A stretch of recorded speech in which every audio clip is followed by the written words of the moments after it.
Depuis la publication en 2014 du livre No Speed Limit, l'évolution du métal québécois de Félix Bédéfossé et Ian Campbell, on note un regain de l'intérêt du public métal québécois pour les groupes des années 80, qui ont été les précurseurs de la scène métal québécoise actuelle.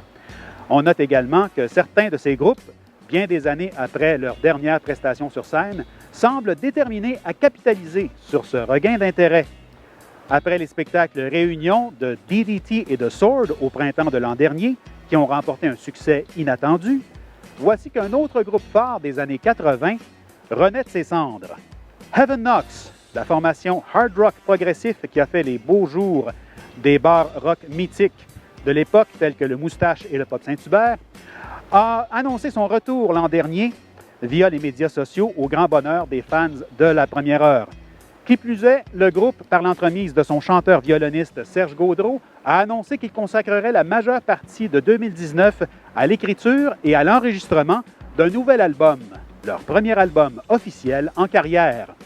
Je me suis entretenu avec Serge Gaudreau et Tino Amodeo quelques heures avant leur spectacle réunion qui avait lieu au bar Au Patrovis de la rue Mont-Royal à Montréal le samedi 9 novembre dernier. Un événement qui, d'ailleurs, affichait complet 2 jours avant la date prévue.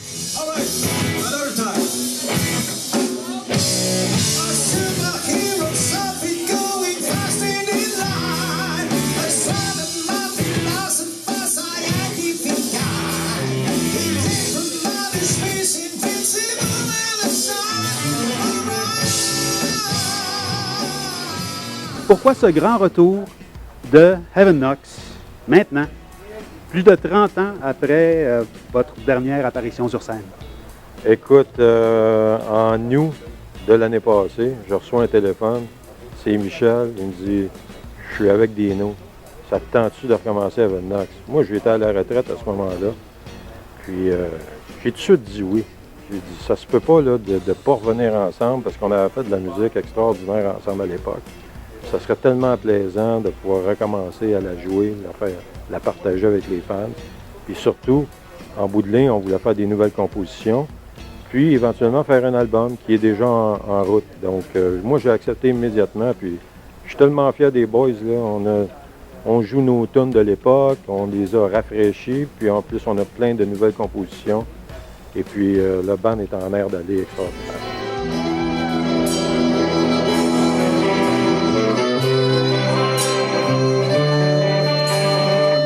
Moi, je dois dire que je suis allé contre mes principes parce que je me suis tout le temps dit je ne retourne pas dans le passé, je ne refais pas ce qui a déjà été fait. T'sais.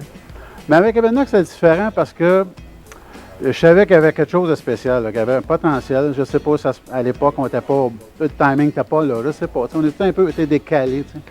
Mais nous, sachant le talent des gars, sachant le potentiel qu'on avait, puis en réécoutant les tunes ici de m'apercevoir que c'était des Moses de bonnes tunes.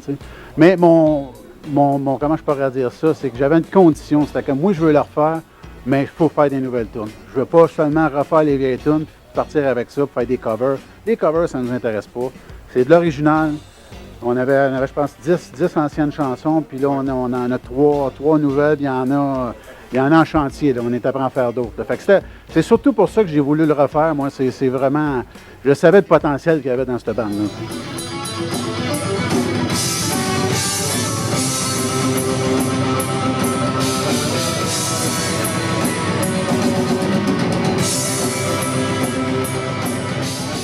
Bien, en fait, Heaven Knocks, au début, là, on va les appeler Mark I, Mark II, Mark III. Un peu comme Deep Purple, là, qui a eu bien des marques. Mark I, c'était, comme tu disais, un quintet. Puis, éventuellement, Jackie et Bob ont quitté le band pour d'autres projets. Évidemment, ça arrive souvent dans les bandes de toute manière.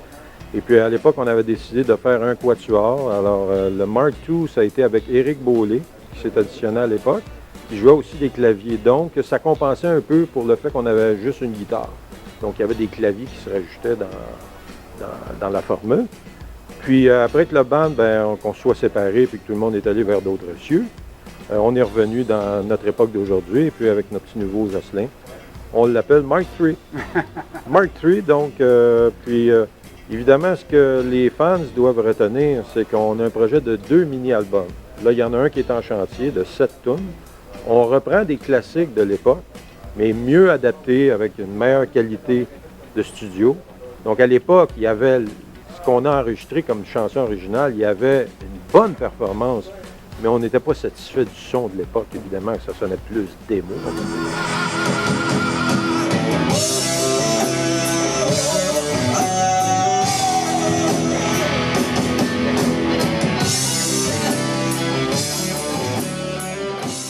Comment s'est faite l'intégration de Jocelyn au fait d'Evan Knox? Écoute, ça a été super bien. Michel il nous a proposé, quand on a décidé de nous réunir à nouveau, on n'avait pas de bassiste. Puis on avait demandé à Eric. Eric, lui, avait déjà beaucoup d'autres projets, donc il ne pouvait pas. Puis Michel m'a dit, écoute, moi je te propose Jocelyn. J'ai dit, il est guitariste. Oh, mais il sait jouer aussi bien de la basse que de la guitare. Puis on l'a essayé, puis ça a cliqué tout de suite. Pourquoi avoir choisi le violon? Ah, c'est une bonne question. Ça, c'était quand j'étais un petit gars, j'avais 7 ans. Puis le violon, j'avais été influencé par mon père, qui lui-même était joueur de mandoline, style italien. Là. Puis, écoute, j'étais intrigué par cet instrument. Puis j'ai dit à mon père à l'époque, j'ai dit, j'aimerais ça en jouer. Et puis, il dit, pas de problème. Alors mon père m'a procuré un violon à l'époque. Puis j'ai étudié pendant pas loin d'une dizaine d'années avec un grand maître de la musique classique, qui était président du jury du conservatoire. C'était Marcel Saucier, que j'ai eu comme maître pendant pas loin d'une dizaine d'années. Alors, j'ai fait beaucoup de classiques à l'époque, des concertos ici, et ceci et cela. Puis soudainement, dans mon adolescence, j'ai découvert Deep Purple, Led Zeppelin, Jimi Hendrix. J'ai dit bye-bye le classique. Voilà.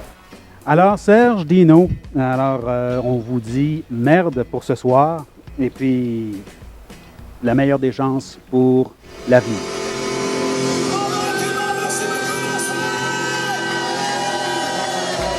Quels sont les projets de Heaven Knox à court et à long terme? Les vétérans se tiendront fort occupés avec un premier album en chantier, composé de 7 chansons, dont 4 sont déjà complétées et 3 sont en chantier, de même qu'un second mini-album qui devrait voir le jour 6 mois plus tard. Quant au lancement officiel du premier album, les membres du groupe estiment pouvoir enfin le célébrer en mars 2020. Bien au-delà du simple attrait de la nostalgie, les membres de Heaven Knox veulent démontrer qu'ils ont encore des choses à dire et des oreilles à faire bourdonner. Ici Jérôme Brisson à Montréal pour poprock.ca en collaboration avec Toxic TV.